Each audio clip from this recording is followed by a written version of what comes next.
Blessed love, royal family, give thanks for your presence with us. We glorify Haile Selassie the first on this beautiful 62nd anniversary of African Liberation Day.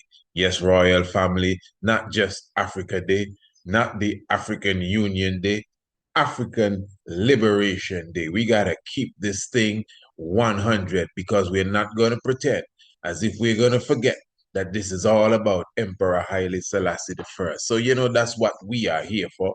That's our job. Looking forward to a wonderful program. Of course, Royal Family, as you know, the brand new edition of the Ambassador's Pen is out, the Revolutionary edition. And of course, the link for this magazine is in the description below the video. So all you got to do is go down, press the link, and go through the revolutionary edition of the Ambassador's Pen for yourself. But in a few moments, we will be touching upon some information inside of the revolutionary edition of the Ambassador's Pen. But before that, I want to go into the first edition, really, of the Ambassador's Pen entitled Peace in the Horn of Africa. And we're going to highlight even the video within the magazine. Remember, these are digital magazines.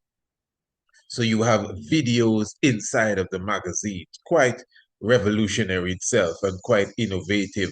So for sure, we will be checking out a video highlighting the Grand Palace of Haile Selassie I and the renovation that it went through about a year ago.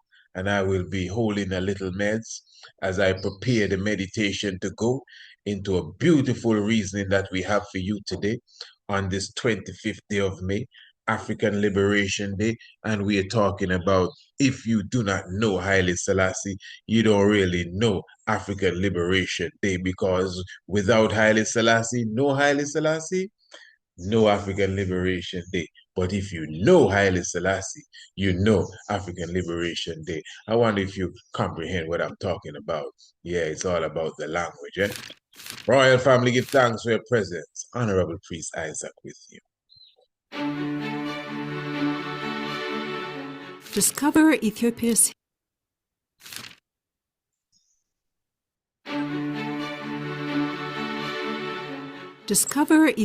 hidden royal legacy. For centuries, Ethiopia's majestic royal residences remained shrouded in mystery, closed off to the public despite their prominence in urban landscapes. Now, thanks to the restoration initiative led by Prime Minister Abiy Ahmed, starting with the Grand Palace, now known as Unity Park, these historic sites have opened their gates, offering a rare glimpse into Ethiopia's regal past. Welcome to the National Palace. Originally built to commemorate Emperor Haile Selassie's Silver Jubilee, the National Palace stands as an iconic landmark and a testament to Ethiopia's rich heritage.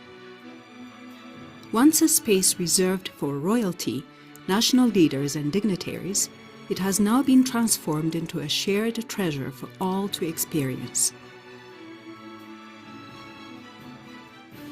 This historic compound, which houses time-honored buildings and national treasures, had long been neglected, becoming overgrown with vegetation. Close to the public, the palace and its grounds fell into disrepair, characterized by dim lighting, dusty rooms, and ivy-covered walls. However, now fully restored, it stands in grace, welcoming everyone to visit and enjoy its beauty. Given the palace's collections and historical artifacts of significant value to the nation, its preservation and restoration have been undertaken with great care. The meticulous restoration process has been guided by specialists, ensuring that the palace retains its historical and cultural significance. Considerable energy and effort have been invested to maintain its current appearance. Spanning over 27 hectares in the vibrant heart of Addis Ababa, the National Palace serves as a sanctuary of Ethiopia's rich history, beautifully intertwined with expansive natural landscapes.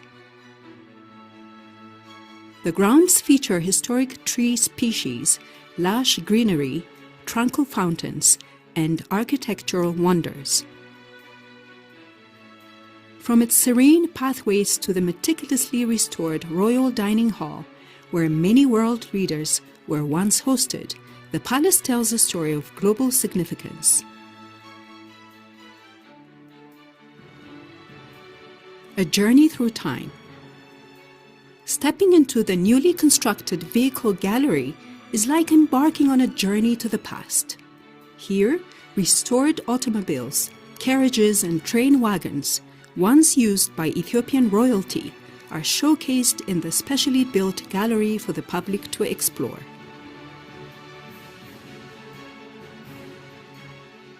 The luxurious and eclectic car collection were both symbols of prestige and practical means of state transportation.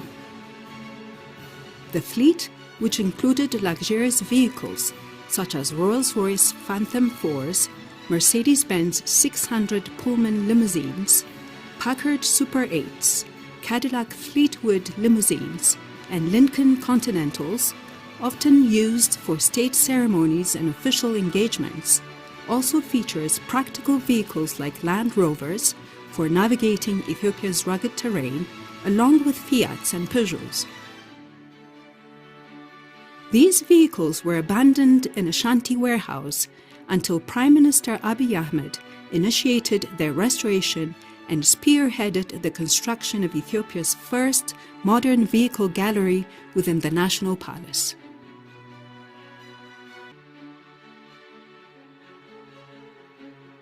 Visitors can explore carriages that once welcomed and bid farewell to national leaders and guests, as well as those that were used for touring the city. The vehicle gallery also features 2 train wagons, both equipped with sleeping quarters, a dining area, a bathroom, and an office. These lavish trains were used by the emperor for both work and leisure during trips to Harar. Upon exiting the vehicle gallery, visitors stroll through the pristine grounds and are greeted by the ornate golden entrance of the palace halls and chambers. Inside, they are welcomed by soaring ceilings and softly illuminated walls. Wide steps lead to spacious reception rooms, the banquet hall, and what was once the emperor's residential quarters. Every detail has been meticulously restored, preserving the palace's historical essence. These spaces have witnessed key moments in Ethiopia's history, from state banquets to pivotal diplomatic meetings. As visitors descend into the basement, they encounter the newly constructed Palace Museum, featuring the palace's rich history, exhibits of royal regalia, artifacts, significant gifts, including ivory tusks and gold ornaments. The Palace Museum houses regal treasures, crowns, thrones, ornate dining utensils, and leather-bound books. Each artifact resonates with Ethiopia's rich cultural heritage and its connections to the world. From exquisite crowns once worn by emperors to intricately designed thrones, these items reflect the artistry and craftsmanship of a bygone era. Emerging from the museum into the back of the palace grounds, a spacious garden area awaits. Designed as a peaceful retreat, the garden features manicured plants, a pond, stone paths, Now, and royal bamboo bushes, family, and a bridge. The garden provides what I'm going to do, I'm just going to encourage you, of course, to, take a look at the magazine itself. Of course, the link is in the description below the video. this was the forerunner edition, not necessarily the first, the forerunner edition of the Ambassador's Pen. This came forth on the 7th of February, really in alignment with the Bobo Shanti New Year, and it was entitled Peace in the Horn of Africa. The backdrop is really Addis Ababa at night, actually overlooking the very same grand palace, the Jubilee Palace. So once you get the flipbook version, it's not going to work on the PDF version. Once you get the flipbook version and you flip the pages, the video will begin. Discover Ethiopia's hidden royal legacy. All right. So, and of course, all the information that you want is within it. Now, what I'm saying to you, royal family, we would have recently launched the brand new edition of the Ambassador's Pen, just in time for the African Liberation Day. And of course, this is the revolutionary edition, The Progress of Ibrahim Traore. That is the title of this edition of the Ambassador's Pen. And of course, you have the flip book version. Those of you who are subscribers to the Ambassador's Pen, you'll be getting the PDF version as well, the scroll version. Some people prefer to scroll it down on their little tablet. I prefer the scroll version myself, but I know that the flip version is quite cuddly. So remember, you could definitely get both versions once you are a subscriber. But you can go into the description once again below the video, and you have the links for all the ambassadors' pens. You have the links for the magazine Kidemi. All you have to do is press the link and the magazines will open and you can go through the most recent edition of the Ambassador's Pen. Also, you can visit the website, priestisaacinstitute.com, priestisaacinstitute.com, and of course, you get more vibration and information right there, encouraging everyone, family, to advertise with us in the Ambassador's Pen. I think you can clearly see that the Ambassador's Pen is international and it is in every corner and crevice you can almost think about, whether it be in the restaurants, whether it be in the universities, whether it be in the households, whether it be amongst I and I, the Ambassador's Pen and the magazine Kidemi, definitely out there. You know what I wanted to highlight even today, as it is African Liberation Day, something that I bring up from time to time. And as I listen to the different, talking heads and commentators and different ones, lecturers and speakers and entertainers, again, that essence of African Liberation Day is missing, as it usually is. And that is its foundation, its origin. I'm talking about Haile Selassie the first.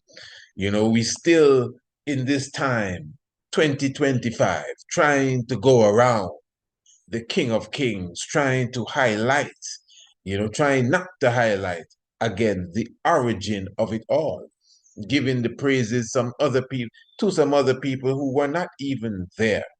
You understand? And I think that it is important for those of us who know. As I said, no Haile Selassie, no African liberation. You know Haile Selassie, you will know African liberation. And, family, why it is also important for us to focus in on this. It's not even referred to as African Liberation Day anymore. It's just Africa Day. Yeah, I understand it is Africa's day. Every day is Africa's day, really, and an African Union Day, All right, let's speak about African Union. Why is it the African Union? Why didn't we leave it as the Organization of African Unity? Why we want to just discredit the founder or the founders of it? Why change the name?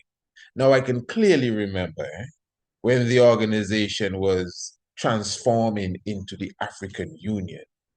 Those who were transforming it clearly said that this move is being done to bring it more in alignment with the European Union. I remember that clearly because we as racists, we were saying, nah, man, you can't change the king thing. You know, ones were even saying, the intellectuals amongst us were even saying, even if they change some of the concepts within it, the name doesn't necessarily have to change, but they still changed the name to the African Union. So the organization of African unity did not just change in name, but in certain specific concepts and outlooks and even standing principles, really. You got to keep in mind, we were not about African nations just working together. We were about a united states of Africa. No borders. As Marcus Messiah Garvey said, one God, one aim, one destiny, one army, one currency, one banner, one language, one anthem. It can be done, whether it takes 100 years or one day. That was the goal. That is the vision, at least amongst those of us who have kept the same vision. Now, again, that may not be the exact outlook today, because you see, we're trying to shift history and trying to pretend as if we don't see, again, the origin of it. So let me just speak a bit about what African liberation is all about, and specifically African Liberation Day. Because even from my time coming into Rastafari, I have always harped on this day that there is no African Liberation Day without Haile Selassie I. You see, it took some time for even us here in Antigua to realize that African Liberation Day had to do with the organization of African unity. We thought it was just a day that they picked somehow, just pick a day and we're going to celebrate African Liberation Day on this day. No, no, no. Uh-uh. This is the day that they ratify the agreement, the agenda, the constitution as such of the Organization of African Unity. Remember that it was a whole summit that was taking place. It began on the 23rd of May, and you had the 24th, and then we all came to a full agreement on the 25th day of May and celebrated that evening. And this is why the 25th day of May, the forming of the Organization of African Unity, is African Liberation Day. Now, family, those of us who are historians or at least students of history, you would understand that it didn't begin there, neither. In fact, there was a strong push by several groups within the African sphere for this liberation. Now, they had different outlooks and they even disagreed. You had the group there, the Casablanca group, and then you had the Monrovia group, and this is why Brother Kwame Nkrumah is considered to be such a stalwart for our liberation and our unity, because he vocalized very strongly the vision of Marcus Mosiah Garvey and the oneness of Africa. But you see, nothing could have really manifested until the elder stepped in, the champion, the conquering lion. Because listen, when all of these other brothers were in their nappies, we were standing before the League of Nations, and they understood that. They respected that because in Africa we respect the elders. Yeah?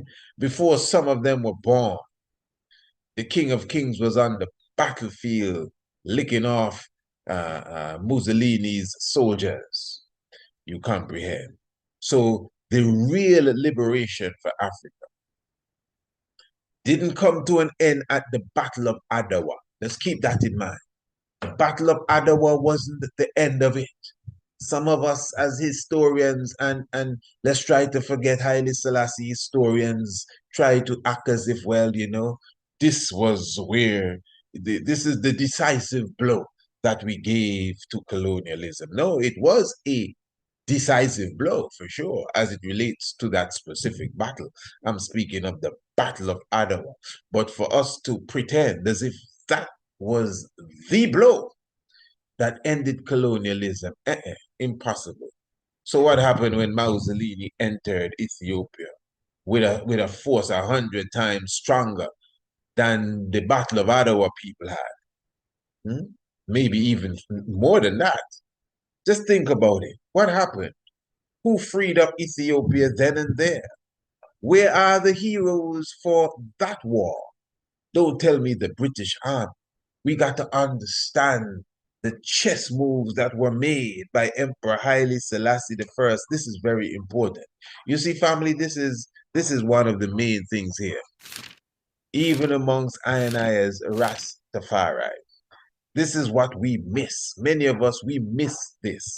The importance of that period that we call exile. When Haile Selassie I left Ethiopia on his way to Geneva to speak to the League of Nations so that he could return on the battlefield with the ammunition and with the assistance that was promised to him and that was in the constitution of the League of Nations. This wasn't going to beg nobody for nothing. He went for what he was owed. What are you talking about? We worked hard to get into the League of Nations. You think it came overnight? A lot of work, a lot of crafty and cunning movements had to be made again on the chessboard for us to get into the League of Nations. And whether you feel the League of Nations was spineless or they were jellyfish or whatever you think they were, because of that strategic move, this is why Ethiopia could still survive, even if they weren't doing anything. But just the fact that the moral standings were on the table and the conscience of the world was moved. Because remember, it wasn't the King of England that was housing Haile Selassie as such. It was the sympathy of the British people. That is why their government had to back off. It was the sympathy of the British people. He said it himself. But what? When Hitler uh, marched into Poland and overtook the Rhineland, the 10th of June, 1940, according to one BBC reporter, then the world woke up. Then the world woke up. Isn't that the day they say Marcus Garvey passed on? Then the world woke up. It's right there in the book, the autobiography of Haile Selassie I. Then the world woke up. The king say, on that day, we began to plan our return to Ethiopia. Yeah, we spent months in the Sudan before we crossed over the border and continued the push into Addis Ababa. This was a serious mission here, family. And it is because of the wise mind of Haile Selassie I why we could even talk about any sort of African Day, African Union Day, African Liberation Day, anything of the sort. It would not even be a conversation if the King of Kings did weak out in exile or even on the battlefield, if he felt he was too braver than anybody else and he wasn't going anywhere, the results would have been different too. But the wise mind, that is why I am convinced that I don't think anyone else, I'm convinced I can be thinking now, no one else could have sat at that throne and defeat Mussolini. This was more than ammunition and guts and courage. This took real wise mind, patience, discipline, not just to make the move to appear before the League of Nations, but how he appeared.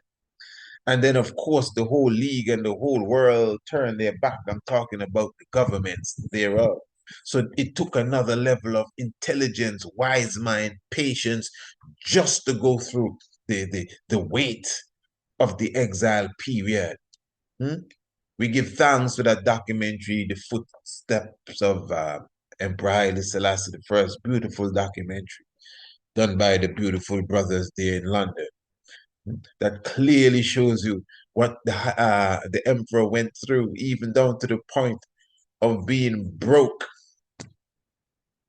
The emperor had to sell imperial jewelry just to get money, not to feed himself and just his family. But he had exiles all over the Africa and the Middle Eastern world, in Jerusalem and in Kenya and in Uganda and Sudan and different places, even in Egypt. They were exiles, and the emperor, he was their father. Mhm. So it was a lot of pressure that many of us, maybe we just don't even think about. We think it was just a little thing and the king in exile waiting for Britain to come and win back Ethiopia for him. No, no, nothing, Gusso, not even nearly. You must comprehend again. The emperor returned to Ethiopia at the head of all of the troops. So whether you had Colonel Wingate and General Cunningham and what's his name, Wavell, and all of these British soldiers, generals, lieutenants, and all, they were the best. England gave Ethiopia the best, you know. Yeah, man, to root out their enemies because England would never survive unless Ethiopia was free. Remember, Mussolini had most of his efforts inside of Ethiopia. Mussolini was running broke, brother. Remember, Mussolini had his people take off their wedding rings and melt them down to make gold bars so that they could fund the war. This is history. You know, they have the videos of all of this. We can show you these videos.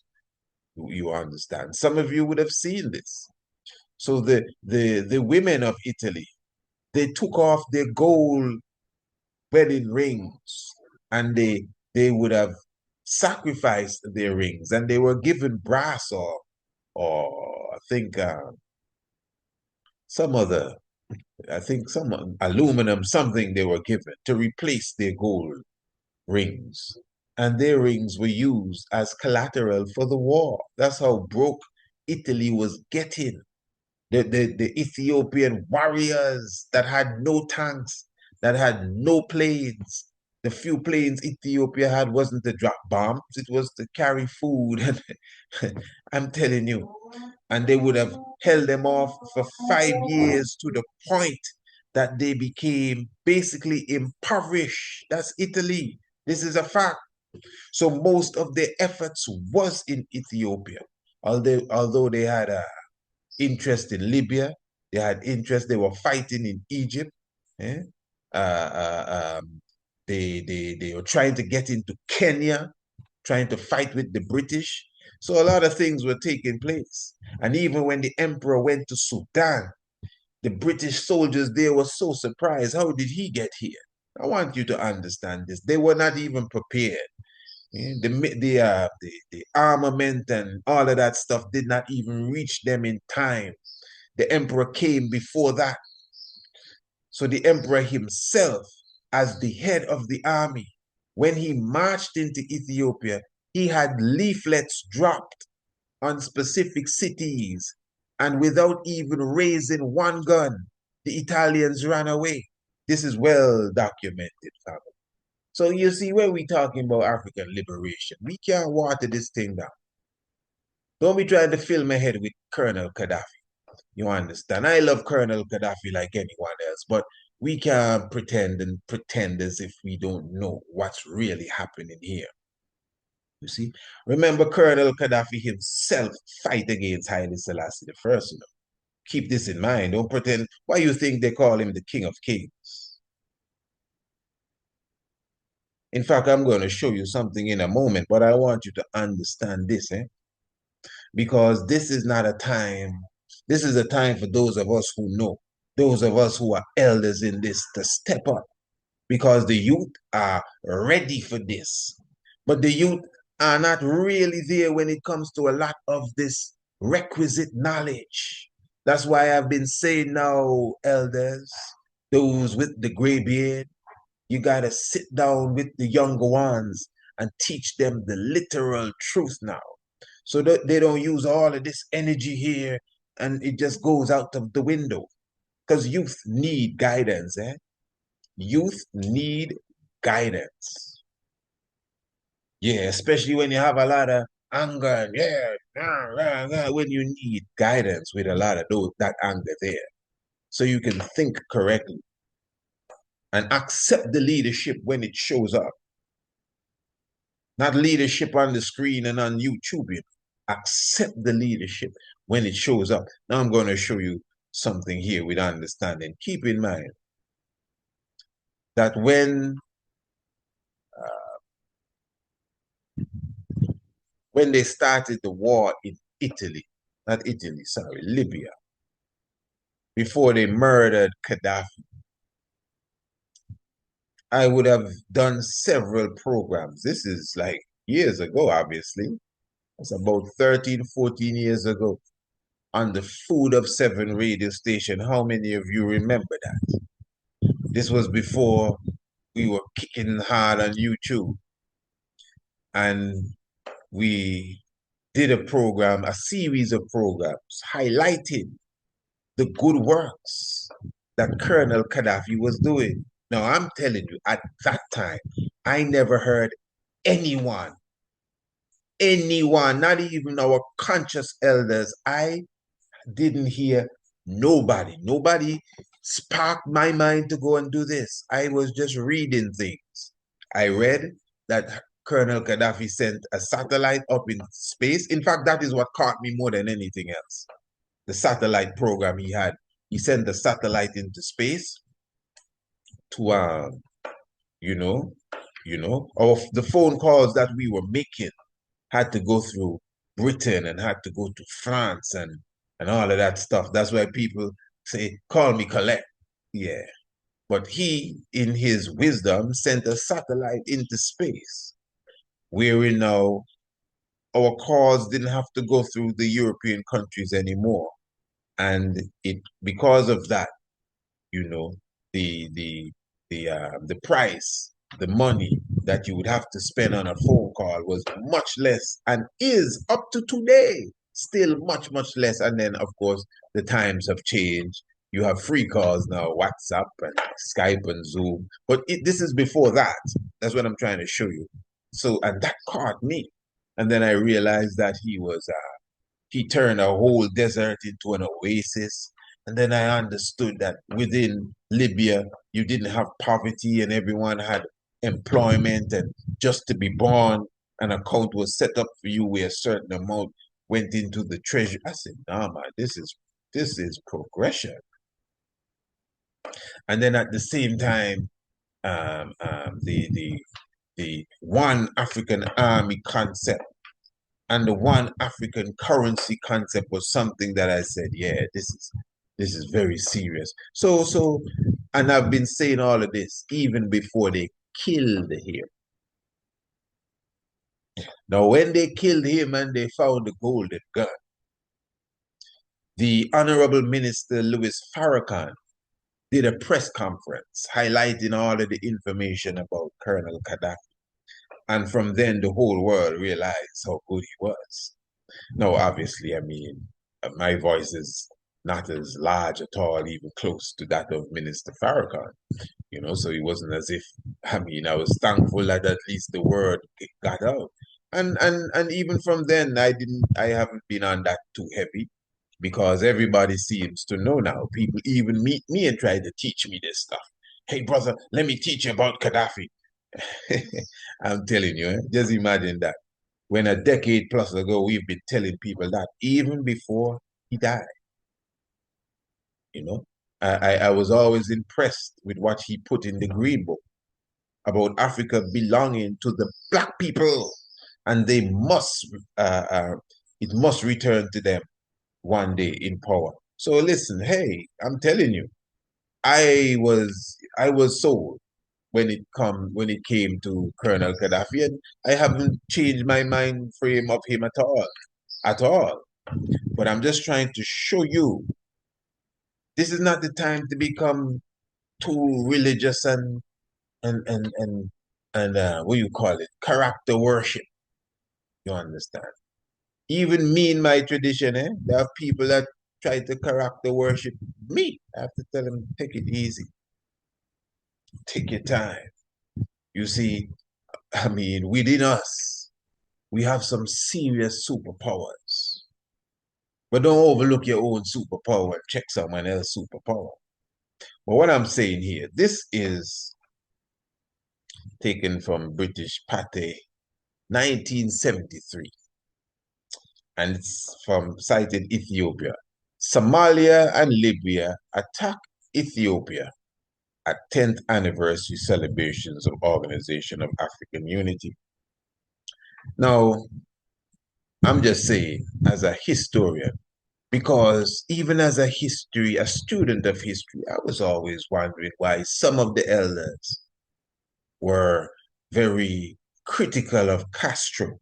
Oh, yeah, some of the elders are critical of Castro, and some of the elders are critical of Gaddafi. Now, the Gaddafi stuff, for sure, the media didn't give you a loophole to even see the glory of Gaddafi. Now, the good works that Castro was doing, the fact that he was just standing up directly to the US in our presence, and especially in the Caribbean, Castro, pardon me, Fidel Castro would have opened the doors of education to many people in the Caribbean. So you have a lot of doctors and engineers and lawyers, specifically doctors and nurses in the Caribbean that studied in Cuba for free when education of that standard was not really free anywhere. And you had to pay a pretty penny even to go to the US to get degrees and certification on the levels that you were getting in Cuba. So many people saw that as a revolutionary move. To some degree, of course, it is. And the Fidel Castro that just stood up, the Bay of Pigs that just stood up, the little Caribbean islands standing up to the great United States of America, to the point that the US started to pull people out of Cuba and started to give them incentives, and the propaganda became thick. You understand? But for sure, um, and again, Castro would have assisted in certain wars in Africa. But again, this is where many elders look at him differently. As you know, a friend of Mengistu, as a communist as well. And many ones consider that he himself wanted the emperor to be removed. Now, I'm just saying, geopolitics is not a simple thing. I want to read this here for you. This is a short summary. A bitter political attack on Ethiopia by Somalia and Libya marred the celebrations of the 10th anniversary of the Organization of African Unity at Africa Hall, Addis Ababa, on Saturday, 26th of May. Now, I won't go through the Somalia aspect of it, but you understand Somalia and Ethiopia share a border. In fact, a lot of Ethiopia is occupied by the Somali people. Menelik II is the one that really conquered that region. So there's a bitter taste in the mouth of many Somalia people that understands their history as it relates to that. I would just like to go straight to the aspect where the the representative from Libya stood up. Here it is, acting Foreign Minister Abu Zaid speaking in Arabic on film. And I will show you the film in a moment because as it relates to the Somalia attack, and remember, we're talking about political attack. It was the Prime Minister Abde Wold who commented speaking in French. Now, the Minister of Libya, he spoke, and his words were to the effect that Ethiopia was not in a position. Remember, this is during the time of Haile Selassie in 1973 at the Organization of African Union. And Libya is saying that the Organization of African Unity, the headquarters should be removed from Ethiopia to go to Libya. Now remember, Libya, again, Colonel Gaddafi, yes, is the head of Libya at this time. And of course, you know, he took over Libya in a bloodless coup. And yes, this is just diplomacy, isn't it? But just imagine, can you imagine that? The Organization of African Unity has been in Ethiopia from the time it started up to now, 62 years after the African Union, still in Addis Ababa, Ethiopia. And here we have 10 years into the Organization of African Unity. 10 years into the Organization of African Unity. Colonel Gaddafi is trying to wrestle. I'm just showing you. You may not see it as anything big. Maybe it's not. It's just diplomatic, tug of war. Yeah, nobody find no shot or no tanks. Nobody invading anybody here. But Colonel Gaddafi, who refers to himself as the King of Kings, by the way, just like the Shah, trying to wrestle the Organization of African Unity out of the hands of Haile Selassie.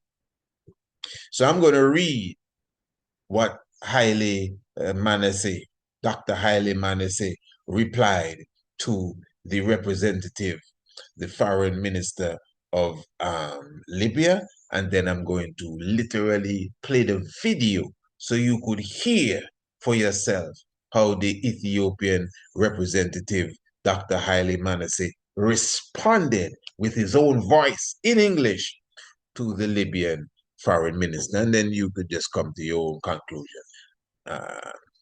Acting foreign minister. Dr. Haile Manasseh says, I must apologize to the very eminent men in this conference room, and I regret that the occasion arose for me to exercise the right to reply, exercise the right of reply of my delegation in connection with the insults that have been heaped by the representative of Libya upon my government and people. So he sees what the Libyan government said to Ethiopia as an insult. Mr. Chairman, I am not here to respond to his proposals that this organization be moved to another headquarters, to another city. That is up to the Assembly of Head of States of Governments who, through a unanimous decision, have made a decision to locate the organization in Addis Ababa. And they actually applauded at that time, and you will hear. There are some things which the government of Libya must understand. Africa is not for sale. We are independent sovereign states. Africans are jealous of their independence and their sovereignty. No matter how wealthy Libya is, that means nothing for us as if Libya was coming on like a bully. No mind how much money you feel you have. That means nothing for us. There is no head of state. There is no representative of an African government in this room that is prepared to accept dictation from Libya. You had better learn that. The philosophy of Libya is cultural and linguistic chauvinism. Oh, is that so?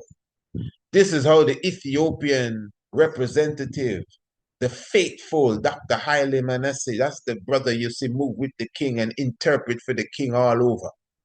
When the king talk, you read it in English. That's him talking there. The man that speak for the king. It is religious fanaticism. Hear what he called in Libya's move. It is religious fanaticism. It is ignorance above all. Arrogance, pardon. Well, maybe ignorance too. Arrogance above all. Arrogance. So we're going to run the literal video for us. And listen, those of us who are mature, I'm not telling you to take this and go to bed now and have a totally like, boy, fire burn Gaddafi. No, no, that wasn't the point, That wasn't the point at all. In fact, I'm sure you see the love I still expressed for Colonel Gaddafi.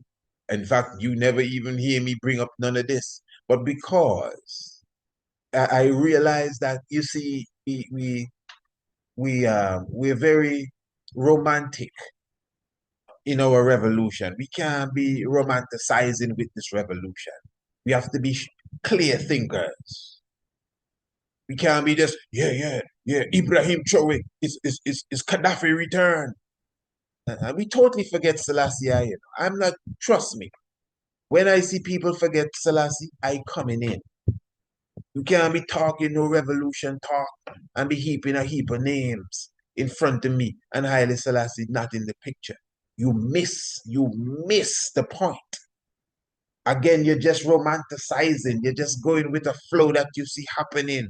Many of us, we don't read a thing, eh? That is why we have the ambassador's pen. Remember, the link for the magazine, the ambassador's pen, is in the description below. Let us learn to read. This is not just about watching videos and following hypes. This is about clearly understanding what is taking place among us, especially young people who seek in consciousness.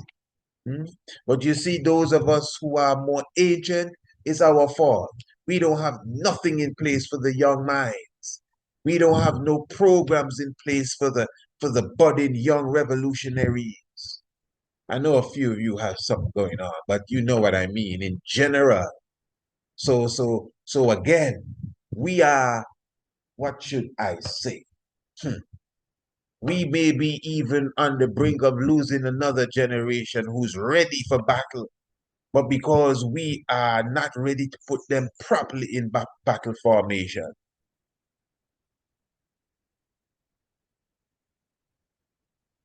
Or if you understand, it happened in the 60s. You see, this is why you have organizations that received such a strength in their day, because the youths rose up seeking for something to guide them. You listen to the Nation of Islam story, it's almost the same with everybody that came into that in the 60s, the 50s, 60s, and 70s. Drug addicts, former prisoners, and that was the environment. That was the environment that the government of the US really put on the black people. So a lot of ones saw this as a refuge, and they could actually make a 180 turn, which many of them did. They put away the cigarette, they put away the alcohol, they put away the gambling and wife beating and pimping, and Malcolm X is a perfect example. But the point I'm making is that was an institution that was there for those who had the yearning in the day for that level of revolution. The Black Panther could be seen as the same. Rastafari as a movement, Bobo Shanti, Naya Bingi, doors open, and those that had the revolutionary mind could come in and find a place to rest. But even these same institutions today, I must say, to some degree, not keeping up with the pace of what's happening now. And that's why youths don't join them in droves like some of us did in our time when we were seeking that refuge. And many young ones are left to romanticize about the revolution. They march in the streets in the thousands, and they spout anger. Free Africa. You can't stop them. And when the night comes and the sun goes down, they go back home and they sit down and watch TV like everybody else. And if a bomb drop, they all hide. Yeah. Are we really ready for the revolution? And this is why, I mean, as an educator, I see as my duty to come on the front line, especially when it comes to proper education, to really make sure that we are thinking correctly. But anyway, this fella on the screen here is the أمريكية كبيرة تتخذ من مدينة أسمرة عاصمة إريتريا مقرا لها وتعتبرها وزارة الدفاع الأمريكية قاعدة عسكرية لا غنى عنها. Okay, yes. So again, that was the acting foreign minister of Libya. So here we have Ambassador Dr. Haile Manasseh, and he rose to speak of to respond really to the minister. And this is African Liberation Day, the 10th anniversary, 52 years ago, what we are watching now. I must apologize to the very eminent men in this conference room, and I regret that the occasion arose for me to exercise the right of reply of my delegation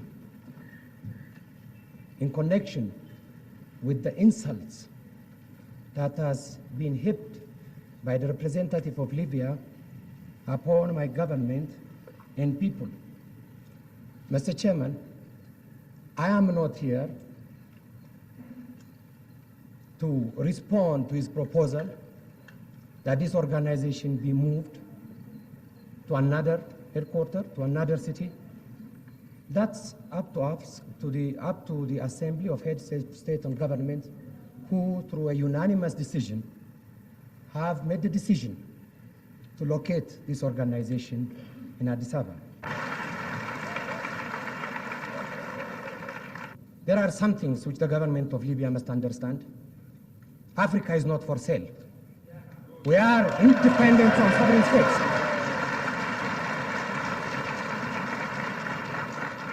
Africans are jealous of their independence and sovereignty. No matter how wealthy Libya is, that means nothing for us, and you cannot buy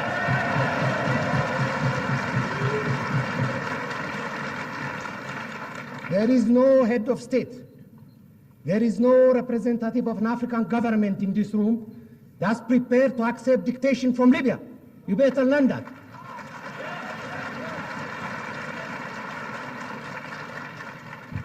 The philosophy of Libya is cultural and linguistic chauvinism. It is religious fanaticism. It's arrogance above all. Arrogance. No, those are very strong words. For him to say that no matter how wealthy Libya is, it means nothing to us. Goes as far as to say the philosophy of Libya is cultural and linguistic chauvinism. It is religious fanaticism. And it is arrogance above all. Arrogance, and he said it with some level of passion, for sure.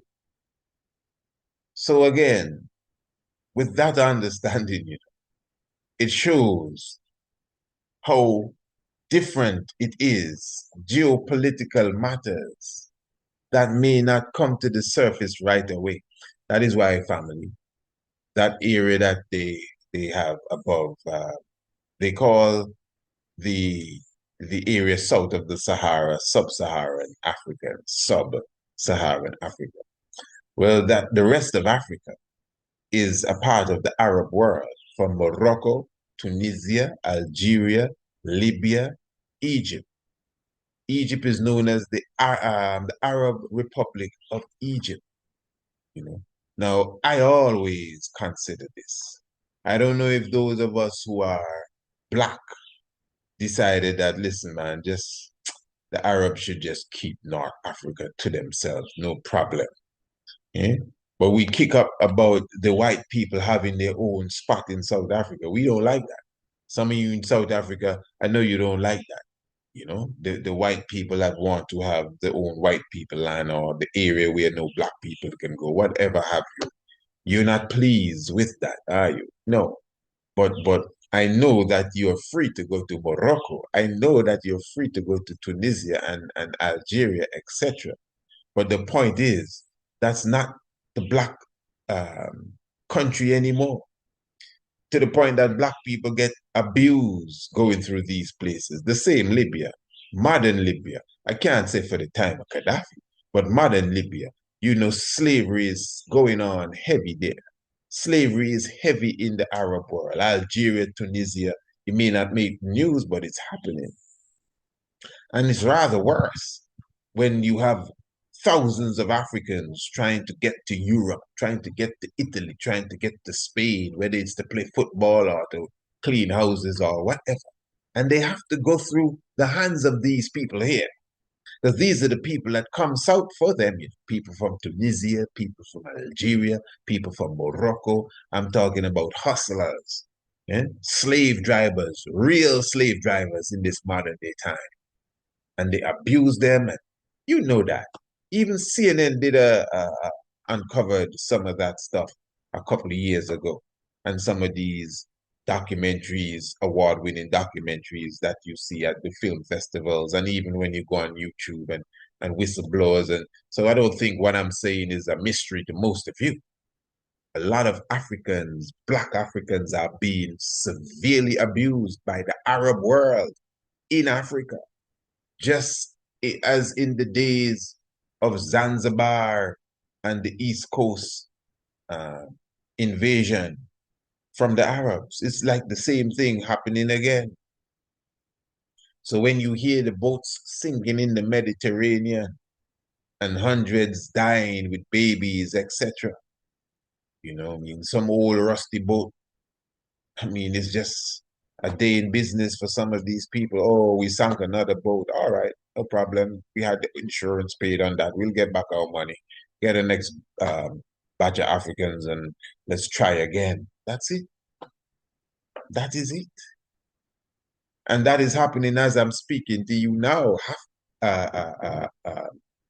People from, we call it Senegal, people from Ghana, people from Guinea-Bissau, people from Mali, Burkina Faso, Niger, you know, people kissing their baby goodnight, kissing their wife goodnight while their wife and their children are asleep, never, not knowing if they will ever see them again because their bag is packed and the cab is waiting and they're going to meet 100 other fellas at the border and they're going to jump in this trolley and they're going to be on their way to Tunisia, a trip that is going to last about maybe 3 weeks. I mean, these things are happening. Hoping to reach to France, hoping to reach to Spain. And if they happen to reach, in 3 months' time, they call back their wife to tell them where they are. And they're going to make sure they have a better life. And sometimes it never works out. That's the reality of what is happening today. Happy African Liberation Day.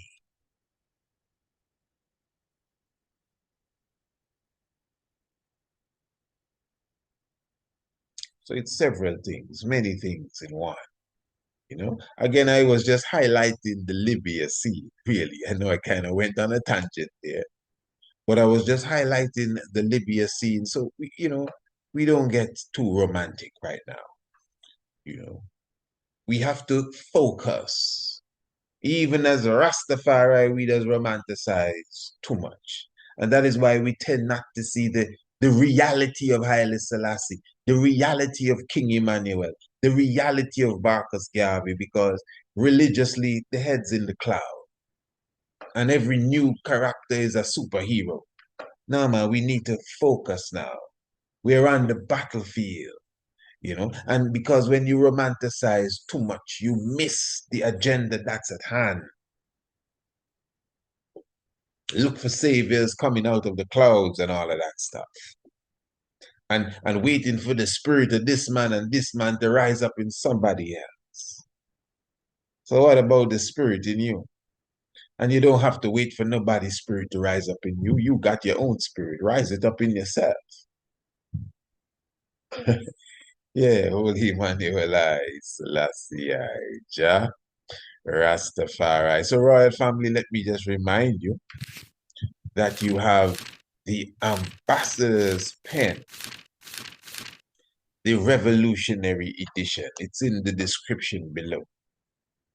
And definitely, just if you are a subscriber to the Ambassador's Pen, you will be receiving not just the flip book, but the PDF scroll as well.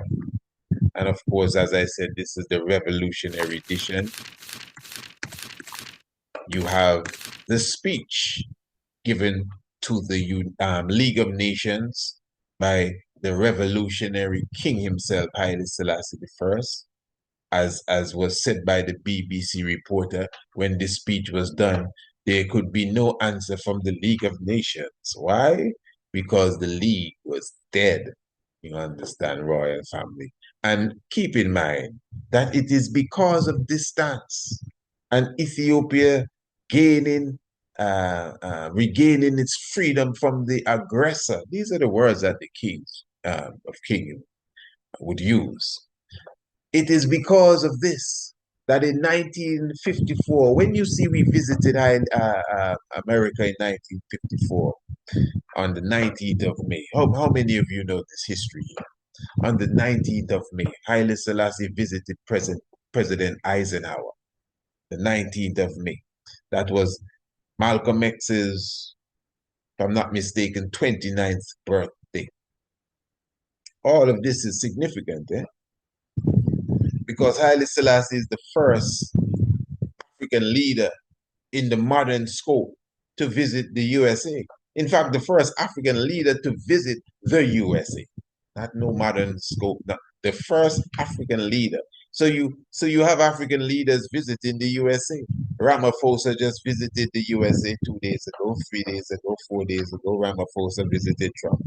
He is the how many, I don't know what number it is, in a line of leaders that visited the USA that began with Haile Selassie. Do you know Haile Selassie has many firsts, several firsts. Okay. He was the first to be attacked, basically, by the aggressor and the first to be free. That's their words. So obviously he was the first emperor to be visiting the United States, an African emperor. And that began the process.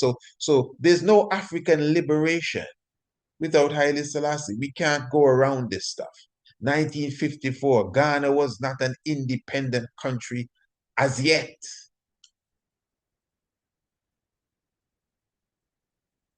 And we start the ball rolling, Nekos and Nagas. That's why when we returned in 1963, what's his name there? Kennedy had to say, well, listen, man, there's nobody in the world that stands out as a revolutionary. That's what he said. Like Haile Selassie I. That's the chief revolutionary on the planet. All the revolutionary people were talking about. That was the revolutionary there. Because within a short period of 10 years, we have over 29 free independent countries. That's what Kennedy said. In a short period of 10 years, we have 29 independent countries. So from the time His Majesty visited America, when Eisenhower was Eisenhower, yeah, was president. And he returned when Kennedy was president. He had 29 free countries, not just in Africa, but also in Asia, and over 150 million people. These were the words of President Kennedy. That's a revolution there, family. You see, and that was the same year that the Organization of African Unity was opened. I'm talking about the OAU, 1963. So again, back to Malcolm X now, because remember, Malcolm X is 100 years of age this year. Brother Omawali Shabazz, 100 years of age this year. He was instructed to form the Organization of African American Unity. According to the historians, Haile Selassie encouraged Malcolm X to form an alliance with Martin Luther King and his Southern Christians. His Northern Islamic following formed an alliance with Martin Luther King and the Southern Christian Alliance. Now, I know they got together, that's for sure. I don't know what type of alliance they formed or were really trying to form from the Emperor's word, because we have this from the renowned Ethiopian historian Balaka, Sowapa Balaka, who would have explained this just recently on an interview that was done with Ethiopian broadcast, EBC, Ethiopian Broadcast Communications. So when you understand that Haile Selassie I, interestingly, had a serious influence on Malcolm X, even directly, you could understand why these people were taken out. Remember, after Kennedy's speech, he was shot right away. Within 2-3 weeks, he was dead after saying, "We will not have anybody else visiting us in this United States of the standard and caliber as your Majesty. You're most welcome." And of course, I'm paraphrasing, but it's the same thing he said. So we can't believe in the king out of African liberation. That's my point, man. Yeah, and pretend as if we don't want to talk about him and something or the other. Even Haile Selassie's grandson, remember we did the video a few programs ago. He was highlighting that leg.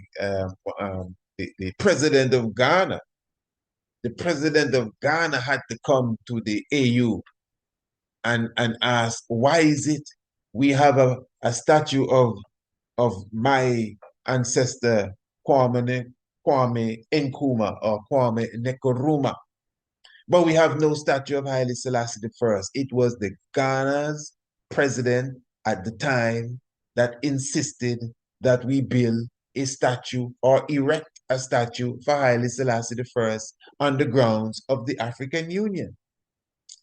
And it was, if I'm not mistaken, the predecessor of the current African Ethiopian Prime Minister, plus the Ethiopian Prime Minister, somehow in the transition period, if I'm not mistaken, that statue went up, the statue of Haile Selassie I.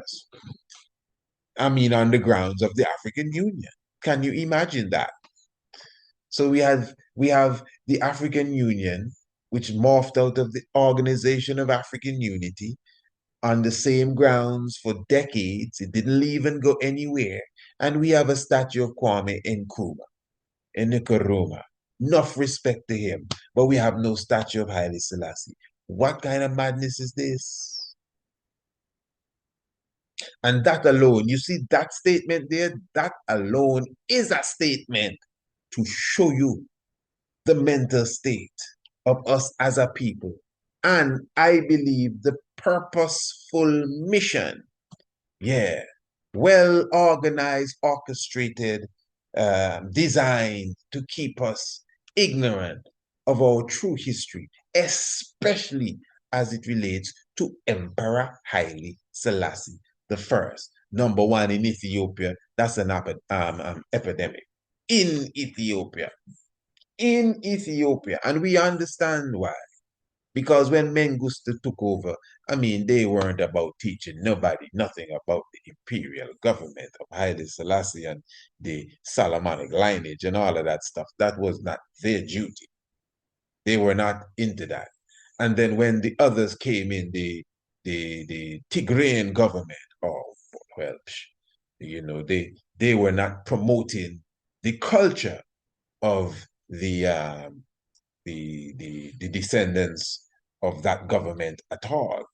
Now, with the new, I would say, thrust and innovation that is taking place in Ethiopia today, a lot of the history of Haile Selassie, whether it be consciously or unconsciously, is rising up to the surface. So, obviously, you can't renovate the Jubilee Palace and change the name to the Grand Palace and act as if this has nothing to do with Haile Selassie. We don't even know who you're talking about. It won't work. It won't work. So even if we were trying to hide that, we have to say that now. It won't work. We're going to speak of the glory of the Ethiopian airline and the largest airline in Africa, and the most thriving airline and economically sound and cash flow and rah, rah, rah. Who started it? Even if you change the name slightly, because it was Ethiopian Airlines. I think they put the ear and the lines together now, so at least they can, re-register it. They do that all the time. This is what I'm trying to show you, family. But you can't erase the reality of its memory. Emperor Haile Selassie the First. You understand? So a lot of the innovations that have taken place in Ethiopia, even the boom that Ethiopia is having now, even the GERD, the Grand Ethiopian Renaissance Dam, we understand where even that began. Everything with the King of Kings. So it is not something that you can hide, but we are trying very hard to hide this stuff. African Liberation Day, African Union Day, and African Day. We don't want to talk about Haile Selassie. We don't even want to mention that he is the founder of the Organization of African Unity. And that is why I highlighted the situation in Libya. Obviously, not to look down on the great Gaddafi, but so you can understand. Don't be romanticizing when it comes to this history and this philosophy. And those of you that are Rastafari for sure, now is not the time for us to water down our King of Kings. And notice even as Ras, we're doing that. Even as Ras, we kind of edging the king a little to the side. And Gaddafi. Nah, man, Haile Selassie the First, you got to keep in mind, the programs that Haile Selassie instituted. Remember, Haile Selassie had a program since 1954. A lot of people not aware of this. Even before he gave Shashamani as a land grant, a lot of people not aware of this, where he would send emissaries throughout the US, yes, seeking for intelligent, well-studied Black people and offering them citizenship in Ethiopia, offering them competitive jobs, competitive in the sense of their payment. They were given 3 months paid vacation even prior to them going to work. And they were given a return ticket and a return ticket back to Ethiopia for whenever they were ready to revisit the United States of America. This was a program Haile Selassie had, 1954. So we talking about repatriation, reparation, revolution, Haile Selassie. So me personally, I mean, family, if I would have put on the television or go on the social media or whatever, open the papers and people were saying, yes, happy African Day, let's remember the Grandmaster Haile Selassie, I wouldn't even do this video. Because everybody's saying it, but nobody's saying it. Even the races not saying Haile Selassie African Liberation Day. So I think it's my duty to make sure we understand. No Haile Selassie, no African liberation. You know Haile Selassie, then you would know what African liberation is all about. Hey, remember the revolutionary edition of the Ambassador's Pen. The link is in the description below the video.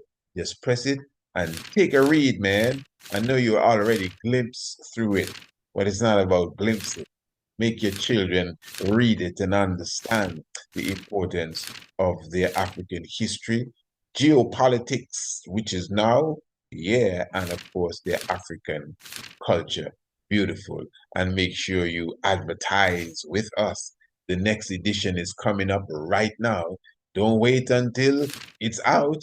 Advertise with us like these beautiful people, Brother Ewart Isaac. Mm-hmm. Trucking service, the Black Star Liner, beautiful, beautiful. Kem Warner, who is the manager of Kim K Nursery and Landscaping, beautiful. Give thanks for also Brother Dow at the Wheel Alignment Center, individuals that are supporting the works of the Priest Isaac's Institute of Holistic Knowledge, individuals that are supporting our digital digest. Lovely. Give thanks, royal family. Holy Manuel I, Selassie I, Jah Rastafari. Love.